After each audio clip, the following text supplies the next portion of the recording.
everyone. Bill Holleran here. I know we don't have the camera on, but you'll just have to live with my voice, and I'll live with engaging with you on chat.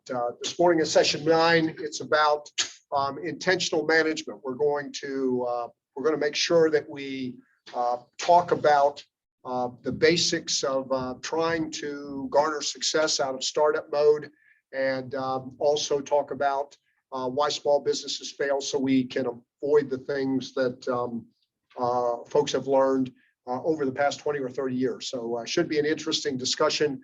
Please feel free to fire questions to Tiffany as necessary. I did want to start this morning with a shout out to the Virginia All-State Band. I don't know how many of you watch Good Morning America, but as I walked by today, the Virginia All-State Plan was coming to us from Norfolk State University. So I thought it was worth to do that. And just Tiffany knows me pretty well.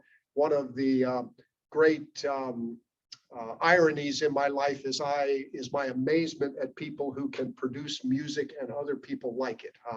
Not anything that I've found any capacity to do in my lifetime, but it continues to amaze me that somebody can write a song or create an opera and things like that, and people will pay to see it. And in some cases, it becomes an incredible part of our culture. So shout out to the Virginia All-State Plan. And I hope some of you saw that on Good Morning America today. With that, we're off on intentional management. And just to keep you up to date on the upcoming activities, remember next week, we put the finishing touches on social media and e-commerce. We'll have Cameron Nelson back after we got you started last week with websites. We will talk about e-commerce and digital marketing strategies. So bring all your questions. If it's helpful and you're not inclined to ask questions during the session, send them to me ahead of time. Tiffany and I built a real good Q&A with him prior to the last session. So if you're just a little shy about your individual situation, don't hesitate to send them to me in advance, and I'll make sure that they get asked during the session. So Cameron next week on e-commerce and digital marketing. On the 12th, we have the special program with NASA Tech Transfer, probably going to add some legal and accounting activity with that. Akosia, the director of the center, may have a couple of other programs just to make sure that the technology components of the Norfolk State Innovation Center are understood. We'll have an entrepreneurial panel on September 7th, and we'll actually have an accountant on that panel and 3 other individuals, and we'll go through a Q&A and let you have it, folks who are both part-time, full-time, and one high-growth venture. So we'll have all of them present. So those are the upcoming activities as we make our way to September 12th. And with that, we'll go to today. Today's agenda is around self-actualized management activities. We'll talk real quick about skill sets. Then we're going to talk about preventing failure. Going to get a little bit into a standard technique called bootstrapping a business when one does not have enough resources, and show you how that really works and what to avoid. Then we'll talk about the 5 basic management functions: planning, organizing, staffing, directing, and controlling. And we'll adjust those and give you examples once again from a part-time startup, a full-time startup, and a high growth startup. So with that, we are off and running. I did want to make sure that skill sets get identified. And remember, you all are owners of your business. And so it's important that when we look at the reasons businesses succeed, small businesses succeed, and why they fail, the 6 skill sets listed there tend to be of absolutely critical importance. Sales and marketing are the 2 top ones because that's what gets you customers, and nothing works without having customers come in and purchase the service or product that you're looking for. Employee relations, some of you may not hire employees, particularly if you're trying to do a part-time venture, but once you do hire employees, it creates an entirely new dynamic for your business to be able to adjust to. an important one. Employees have lots of downsides, but they have tremendous upsides as well if you hire the right one. Your customer relations and your customer experience. And of course, for those of you who have to produce, and all of you will have to produce either a service or actual product or both, will do that. On the right side of this, you'll see the options. What I want you to keep in your mindset with regard to management is, as the owner, you have several options. So you don't have to be an expert in all 6 of these. I think it is helpful to be an expert in 1 or 2, but even that's not essential. But the options that you have as an owner is, of course, you can do it yourself or be the expert. But if you are deficient or you are not interested or you lack the time to be able to do it, you, of course, can go out and hire this. And you can do that either through employees or independent contractors and vendors. So remember, you can do it yourself or you can hire to be able to do that.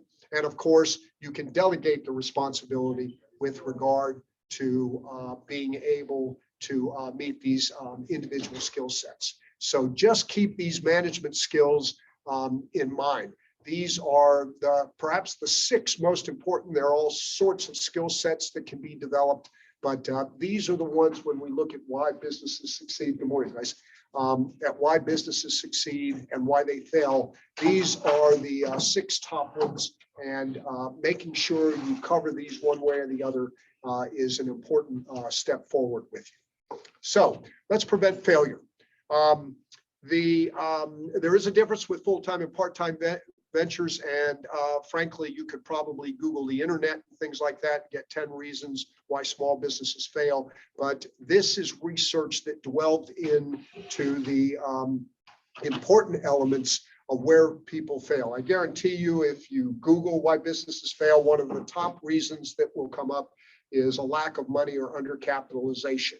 And what the research shows is there's no reason for that. If you walk through what we've been walking through the past 8 or 9 weeks, you can do a budget, and we can get very predictable, as I'll show you in a minute, as to whether or not you have the financial resources to undertake starting up or to undertake a new growth area of your business. It's very predictable, done with budgets and all of that.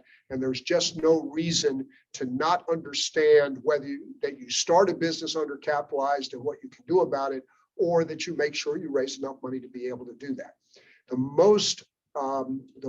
most likely issue with regard to failure is in the marketing and sales area. You'll hear experts say, well, the problem with small businesses is they don't manage well. And this is the major area, marketing and sales, where they fail to manage well, because it means that they will not find a substantive customer base to be able to make their business successful. Those of you with technology ideas need to be particularly sensitive to your product or service development. Technology can be a real whiz-bang type of area. You get interested in it, you get good at it, you make something, produce something, but you're not doing enough marketing research to determine if that service will be useful and customers will pay you to be able to use it. So that's one of the major reasons technology firms fail. They produce whiz-bang technology, and not enough people or no one really wants that particular technology enough to make you commercially viable. Then for most other businesses, it's a failure to find an adequate customer base. And then for those of you who are venturing out into the retail and the service end, where customers will be coming to your store, one of the major things that bubbles to the top is a poor business location. Often, small business owners will be tempted by somebody who has a piece of commercial real estate and will offer it at a lower cost rent than, say, a high traffic, high retail corridor. And often they will jump at that because of the low cost. That is 80 to 90% of the time a major mistake, because what you gain in terms of the reduction in rent expense, you lose in terms of access to customers and folks who can run by. And so B, particularly those of you looking at retail and service options where you're going to operate a store, make sure that you take advantage of this. I've been working for some years at a strategy level with a firm that is operating a jewelry store, and I've watched them go from a poor business location to good high traffic locations, and they've created a real wealth generating capacity as a result of that. So I've seen that firsthand, and this always shows up in the managerial literature as a mistake that small business owners will often make in a simple attempt to reduce their expenses. Undercapitalization, we'll talk more about in just a minute. And of course, we want you to know your cost. And if you do the budget elements that we've talked about throughout this course, you will know your cost, and that will allow you to make sound decisions and avoid failure. For our high growth ventures, once again, we talked about making sure that you don't get ahead of yourself with technology development without assessing customer traction. For the high growth venture, particularly if you're seeking private investors, you have to have the mindset that you will share ownership, that you will do it in an equitable way, and that you'll figure out how everybody makes money. A Wharton School graduate very early in my business career taught me that. I use the thing, everything works best when everybody makes money. And and for a high growth venture that needs investors, you have multiple stakeholders and you need to take those into account. A high growth venture, of course, can't have too small markets. There are lots of very, very good niche and small markets out there for many small businesses to exploit. But in the case of a high growth venture, you're looking for a substantive one, and you want to make sure you take a real look that the market potential is there. You, of course, will have to raise capital. And in the case of high growth ventures, the management team being of critical importance. You heard Jim Franklin last week, who's a certified investor, tell you how important the management team is. It's the top thing that they look for. So you have to avoid hiring mediocre people. And then I always finish this section with telling people, concentrate on your strengths. If it aligns with your passions, all the better. There is a great deal of literature out there saying if you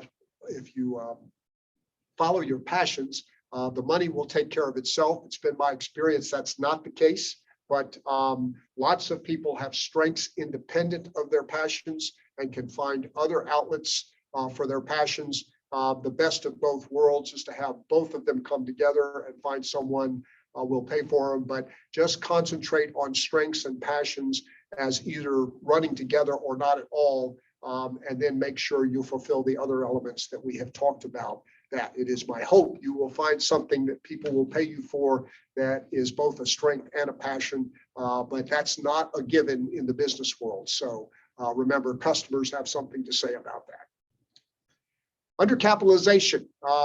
This has become a great myth over 20 or 30 years, that undercapitalization is the reason small businesses fail, and it may very well be, but the bottom line is it's predictable. Your first year budget can indicate what your financial needs are, and you can see that we did that in the first week, and you will be able to lay over what your financial options are in addition to self-funding. And I've created an example here to be able to walk you through. So remember, from the first week, we talked about the basic startup cost. For many of you, that will be equipment and initial inventory, and then virtually everything else is working capital. I realize we might have a couple people in the room who may buy real estate right from the start, and I would add this to this list. But generally, most small business owners will be leasing real estate at the start and perhaps purchasing real estate at some part in their business future. So you can see these three elements: inventory, equipment, and then anything else fits into the working capital component.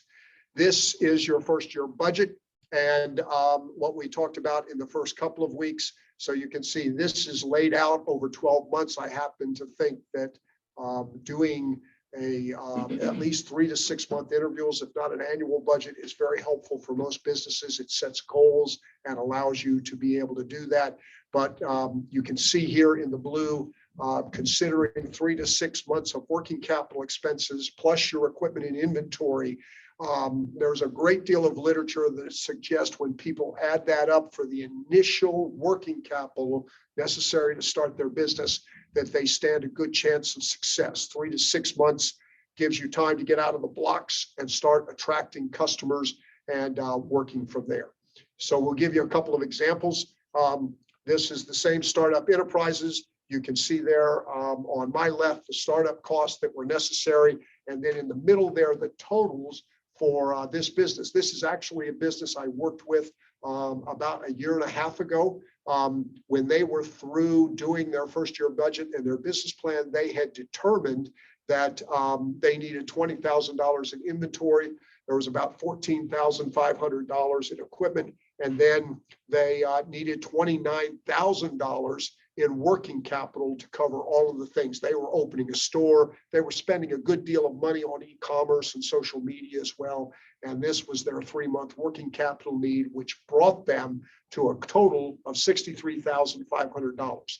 Then on the far, or at least on my right, you see how that individual funded the sources. In this particular case, the owner had brought $22,000 that he had saved into the equation, and then he was able to leverage that with a working capital loan. In this case, the bank thought he was more risk as a startup than they were willing to take, but they were willing to submit him to the SBA, and they approved the loan for $50,000. So you can see the $70,000 versus the $63,500 set him up to be able to move forward in his business with what one would consider adequate capital based on budget projections and that sort of thing. Now, let's talk about bootstrapping. Many of you will read and you'll hear about people, always this is after the fact, so you know, every time someone has success, someone will want to ask them how they got out of the blocks, and invariably the story will start that they only started with, I've heard people say nothing. I actually don't believe that's possible, but it's amazing the small amounts that people think are necessary to get a full-time business venture out of the blocks. So here is an example of the same individual, but let's assume that the working capital loan was less. So you can see the amount needed after the budget projection was $63,500. The individual brought $22,000 to the equation, but in the end, the SBA would only approve a working capital loan for $25,000. So that leaves a deficit of $16,500. Hence, this business is starting out undercapitalized.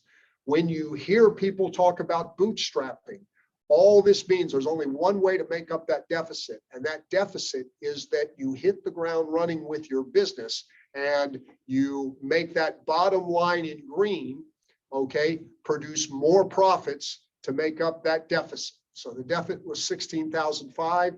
You can see in this case, startup enterprises profit for its first 5 or 6 months. They really did not reach good profitability until the 6th month.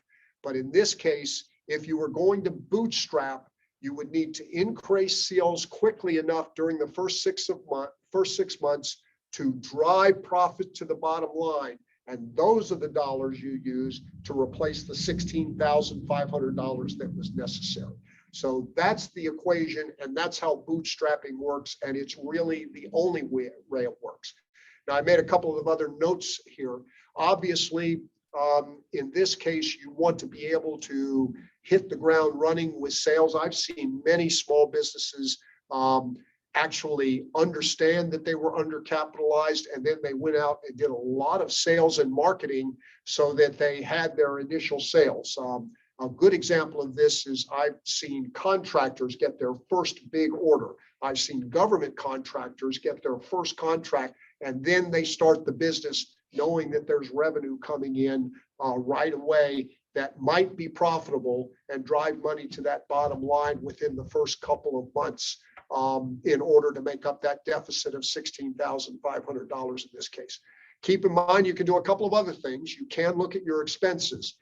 This is the case of where you might look at the owner's salary. You can see here the owner projected $2,800 to be able to do that. I want you to project what you want in your salary. Whether you take it during those first couple months in order, instead of reinvesting it in the business, is up to you.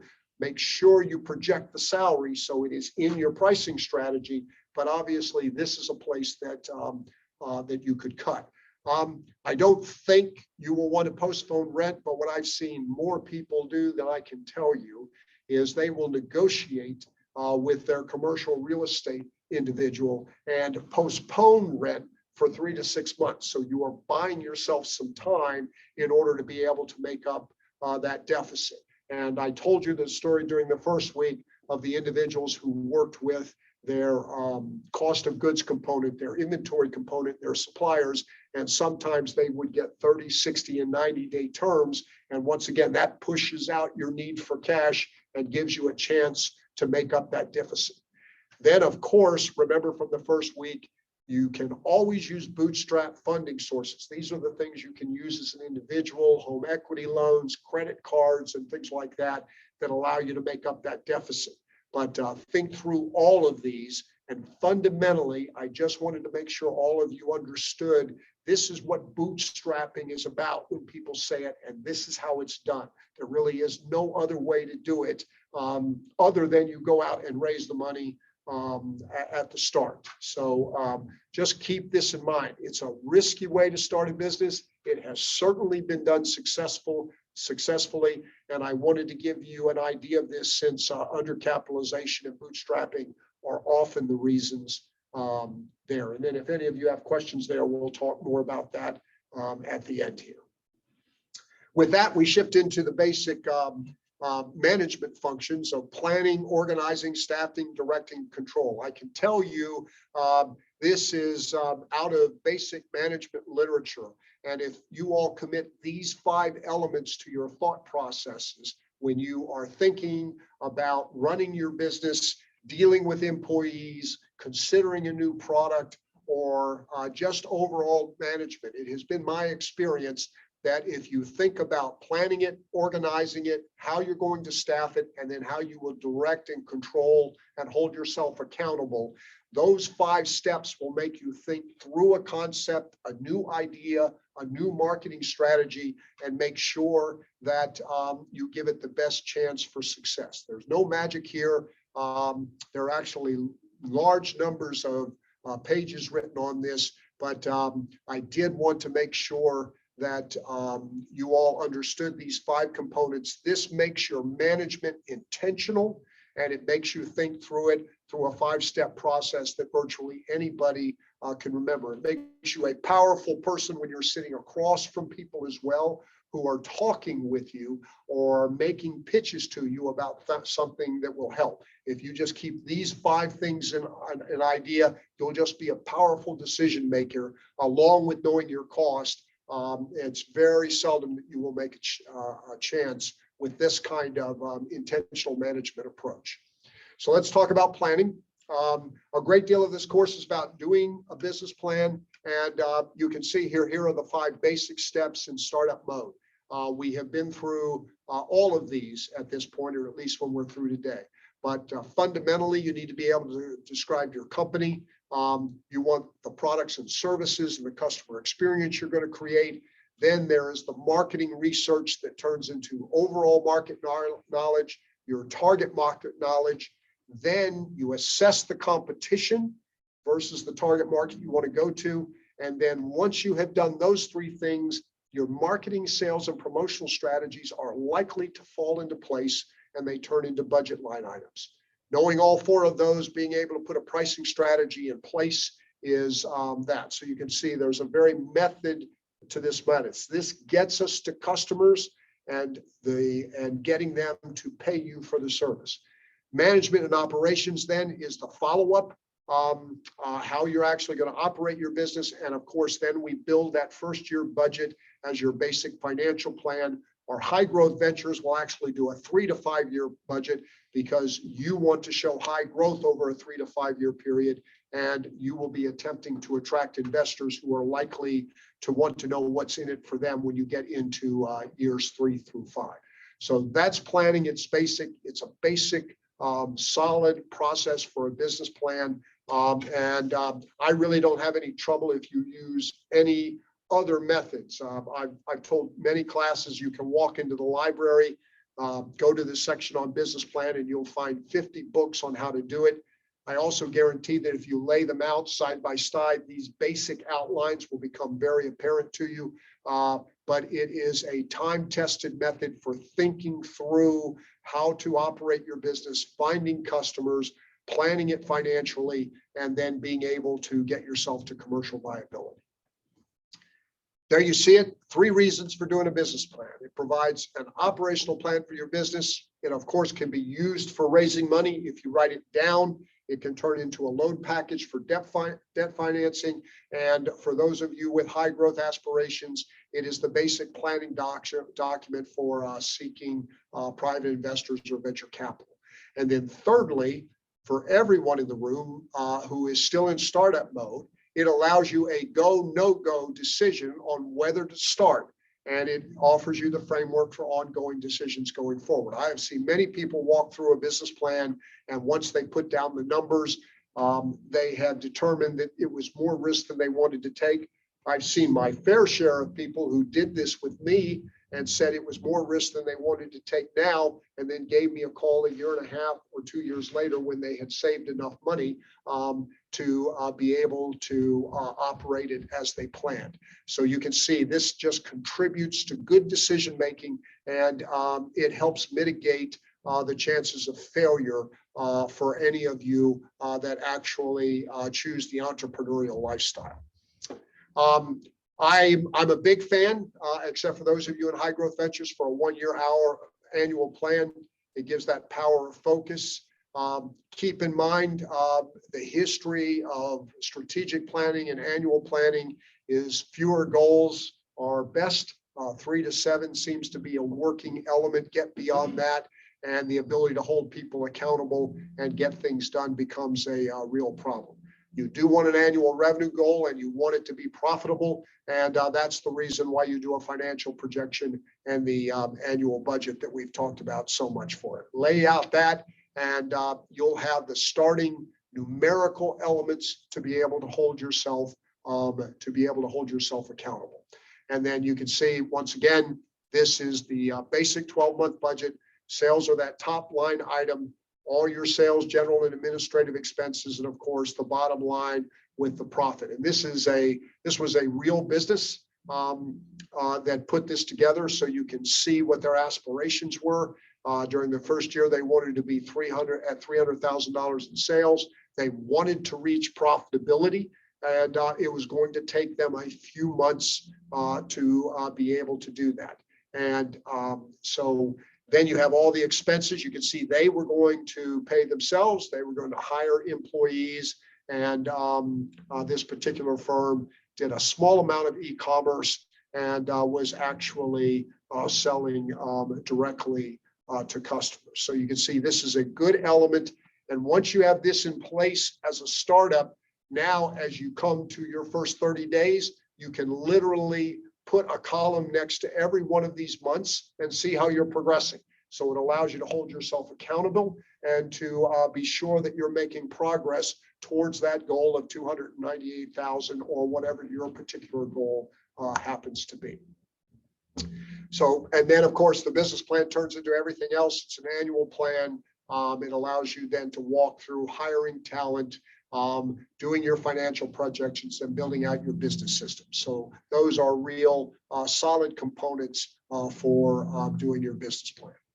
The second element is you have to organize your business. And now we get into objectives. Once you have done that, you are the owner, and you are in a position to identify the goals and objectives of the business. I actually think this can become a conversational piece with the majority of the individuals or any employees you hand up. You can lay out your processes. Remember, the most important part of the processes is a very positive customer experience. And then, of course, you can determine the resources required. Once you have that first year budget, I can guarantee you, as you probably know intuitively, no 12-month projection turns out to be just happens as it is.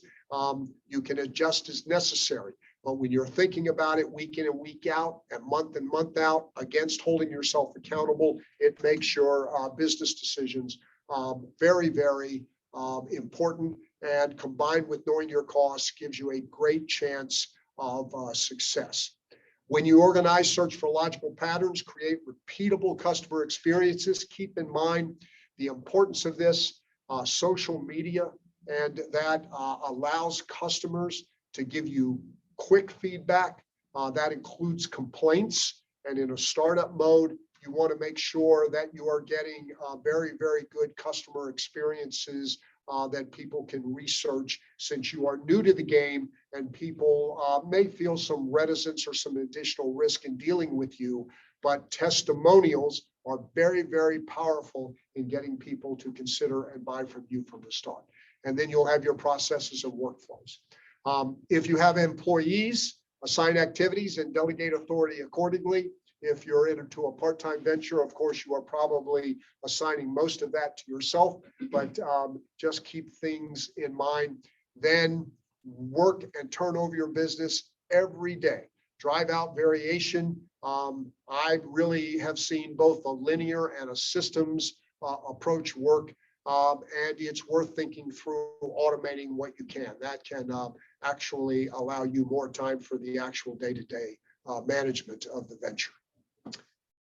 Organization is determining your goals and doing all of that. So I just want to reemphasize that bottom one there to automate what you can. Then you have to staff and talent. Now, those of you part-time can do this with independent contractors, but now we're introducing employees for those of you on a higher growth trajectory. And the basic strategies for a staffing plan fall around simply looking at the jobs that you want to get done and determining whether that job requires a permanent person to work year-round, full-time. So that's your permanent workforce. Those of you in a high growth mode will need at least some of the basics around marketing and sales. Certainly a financial officer to watch the money, and usually someone for production in addition to the owner with the vision. The owner with the vision may do one of those three, but keep in mind investors will be looking that there is some build out that. Let's see. And then I'll remember, tell Miss Bess we will do that. That's right. The second alternative for those of you, and this can be a way to keep expenses under control, is that you can consider contingency workforces. This is the world of freelancing or using people part-time. And keep in mind, there's a whole industry out there waiting to serve you. The staffing industry, it's been my experience that the staffing industry has grown to a point where you can get everything from a day laborer up to an executive, depending upon what you may need. The element of a contingency workforce, though, is for you to think through a job or something you need done, but it doesn't require a full-time person. It's something you need done for 2 months and it goes away. If that's the case, consider a contingency workforce to be able to develop your business. Always promote productivity in your employees. And then remember, in the end, you have to train employees. And Tiffany and I talk about this often. Many years ago, I was fortunate enough to go through a major training program on how the military trains people out of nowhere into soldiers. And I've never forgotten how they taught me this. They just kept coming back to these three main elements: show me, tell me, and make me do it. And if you build your training programs with whatever sophistication around these three elements, I can almost assure you there will be no misunderstanding of that. Avoid the idea that you'll be able to hire somebody and they will walk in and be able to read your mind and know what to do. There are lots of small business owners who make that mistake. They will often complain that they can't find good people. I think you have to train them. And you see, the other thing they taught me in the in this military training, it's a phrase I've used for 3 decades now. They said people do not rise to the occasion, they default to their training. Now, that's not entirely true. I can tell you my experiences in businesses with employees are both positive and negative, but I've had some folks who really rose and did things far and above what the expectation was. I had lots of folks who did just a really fine job in what we asked them to do, and you will have your share of problems. But just remember, people don't rise to the occasion. They default to their training, and the training is on you as the small business owner once you begin to employ people. Directing and controlling are pretty straightforward. Directing is overseeing the work and directing workers. We get into the areas of motivation, using incentives and things like that in order to encourage them. It's my experience that the vast majority of people are motivated to do a good job. There are rare exceptions, but as long as you create a good environment, you can create a good one. There may be folks online who think this is an authoritarian thing, and in fairness, I have seen authoritarian ownership as well as a more congenial ownership that develops an esprit de corps. I've seen both of those work. I would be careful with the authoritarian style. Some people don't take to that, but I don't want to discount that it can work in given situations. We get into the area of leadership. I like leadership to be broken down to guides and procedures and processes. There is an ephemeral quality, a mantra around leadership if you can develop it. So I don't want to discount that, but I like it reduced to instructions and guidance that you can provide employees. And then just remember, communication is a two-way process, and you want to create understanding with your goals as the owner and what you are trying to accomplish. And then controlling is the basics. You put these in place in order to be able to watch the business. So it's a continual process. We get into the area of customer metrics, sales metrics, production metrics, and financial metrics. And these are things that should be followed on a weekly or a monthly basis in order to make sure that your business experiences success. There's a nice little statement that I was taught many years ago that if it's not measured, it isn't managed. Now, not everything can be reduced to the numbers, but it is the place to start. Start with your budget, okay, and make sure that you're hitting those numbers that will drive you to profitability. You will likely learn the other metrics and the ability to quantify those as you make progress with the general course of your business. A couple of examples as to how this works out in your favor. This is a part-time business with its potential and profits. The basic potential is that you'll have a micro business. It's small, it's what you want, it fits your lifestyle, and it can produce some small profits for you to augment the wealth in your life. You can see all the management elements there. It's important, even as a part-time business, probably most critical for a part-time business to know their cost, because you can make a decision every step of the way and make sure your money. A part-time business is more short-term oriented.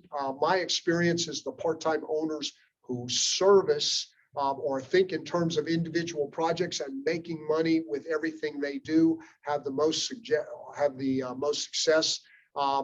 It relies on personal selling and being opportunistic. I like folks to make profits every time. If you're selling some small activity, and I'm about to show you an actual artisan business here, Tiffany, I want you to be able to make profits every time. If you do a trade show or something like that, I want you to go out and determine what you will spend up front and how much money you will need to make to walk out at the end of a weekend or the end of the show knowing you make money.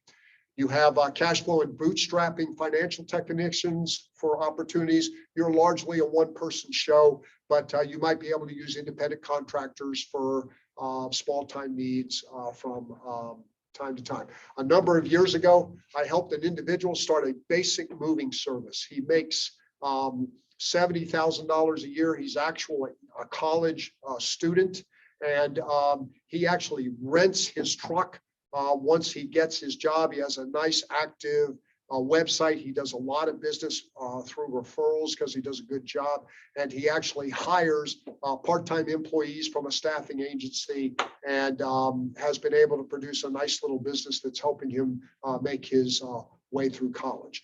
Routines, time management are all critical to the part-time business because the assumption is that you have something else important in your life, usually a job that has to be worked around. So you need to work through those elements to be successful.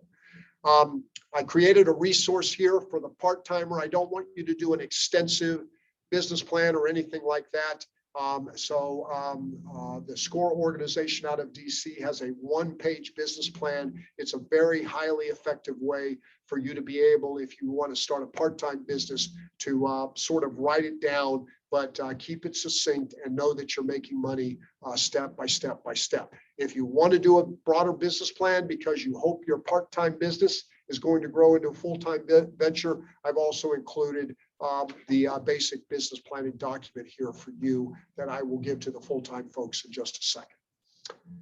This is your project and loss. We've talked about this in the first couple of weeks. I just like you as a part-time business to think about profit and loss on a step-by-step basis.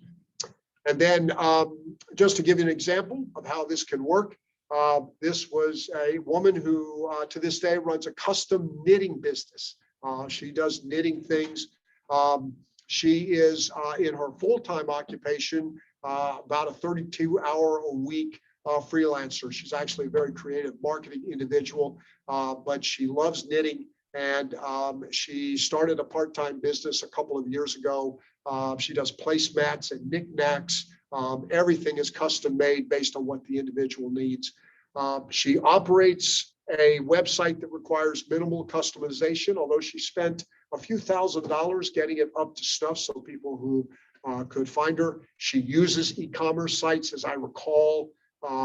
It was Amazon at the start. She may have moved to Shopify. When she started, her cost were $12,900, and most of that was spent in e-commerce and then small amounts of inventory because she was able to buy inventory as customers needed. Very healthy margins, even with her thing. I can see Tiffany asking me here, I want to make sure she was taking her salary into account, and she was, but a nice gross margin after salary, and her time meant she had a nice margin for the business. Her first year, she set a goal in the budget. I worked with her for $50,000. She only made $39,200. That was more because her full-time job got in the way. But routinely over the past few years, this business has produced between $15,000 and $18,000. Interesting as a sideline, she does custom knitting, and she actually uses a fairly high caliber sewing machine. She found a way working with the manufacturer where she trains people by Zoom, of all things, to be able to use this sewing machine. So they refer out people who want to get an understanding of this, and she estimates that this is going to add about $3,000 a year. She just does, she trains people one-to-one and charges them a seminar or an hourly fee to be able to do that. So just, you see, even a part-time business can have a nice little leverage point for growth. The full-time startup, of course, is something where we're looking where this is going to be your major activity. This can be an attractive small firm. It can be a lifestyle business, and growth may become a possibility. So you'd be amazed at the number of people who are successful business owners, and then they figure out a high growth trajectory after they've started their business. And I have an example here I'll be able to show you as we work through it. So the focus, I think, is your total environment. We talked about this last week. Most small businesses who are full-time startups find solid niche markets, and they do a great job of building networks about employees, talent, investors, and advisors, and they always track their competitors. The rest of this, I think, makes perfect sense to you, but it's been my experience that the individuals that build out networks keep knowledge of their competitors and adjust accordingly, and are always looking for the next best talent that they want to hire, augment all of these other capabilities, and create a real competitive advantage for themselves vis-a-vis all the folks that they are competing against in their particular target market. Once again, I gave you a resource so that you can actually do a full-scale business plan. This is all the questions that we have talked about. And keep in mind, for those of you considering a full-time startup, you may have to maybe considering raising capital from outside the business, and a business plan can turn very easily into a loan package for a bank. The major addition was banks will like to see historical tax returns as a part of that. So keep that in mind, and this resource is also at the end of this presentation in addition to that. Give you a couple of good examples. This was a husband and wife venture that actually has been around now for 8 or 9 years. They actually manufacture and make rural characters and settings. They did it with a feel for the eastern part of the U.S. They had grown up in the Appalachian Mountains and did that. They found a commercial space for marketing and fulfillment. They were reaching out to a target market through e-commerce. They actually, in their particular case, used some part-time workers for some of their productions. They do their business through a website and e-commerce, and they also found a sales rep who was able to get them into specialty stores up and down the continental United States east of the Mississippi. So a nice little marketing and sales program. Their startup costs were about $51,000. Most of that was around inventory, e-commerce, and employees, including the sales rep. They gave a small retainer to the sales rep and then largely paid her on commission. The business has 40% margins, very, very good margins, not as good as the knitting one, but you could go from there. And you see here what happened to them. Their first year goal was $150,000. They actually did $132,700 and eked out a profit and a small salary for their family. They are currently an $800,000 business and doing quite well. And when I checked in with them about 6 or 7 months ago to get permission to use them for this course, their sales rep had actually identified an international market for their products. And that reminds me now I need to check back with them and see if that has worked out. So you can see how this grew. Then let's take a full-time business that has become a substantial business. This is a restaurant operation. And if I told you the name, I bet everybody on board would know who they are. But it was started by a series of brothers who moved into Hampton Roads just a couple decades ago. They refined the operation. They have several locations in the region. And in the end, they have created a high growth potential from their personal expansion. And because they have refined their process, their operation, they are considering franchising to expand geographically. The sales are currently in the millions, well above 8 figures. And they're headquartered in Hampton Roads, which is what keeps all of Bill Holleran's economic development officials who pay him happy. So you can see many of you who might start a full-time venture may find yourself into high growth mode because you refine your business, you keep turning it over, and all of a sudden you find out that there is a substantive market beyond the initial geography that you expand in. So just a good example of where business planning and intentional management can take you. Then we don't want to lay out our high growth folks. The high growth potential is the folk with a substantial idea about growth. The idea here is that you are going to become a mid-size or large firm.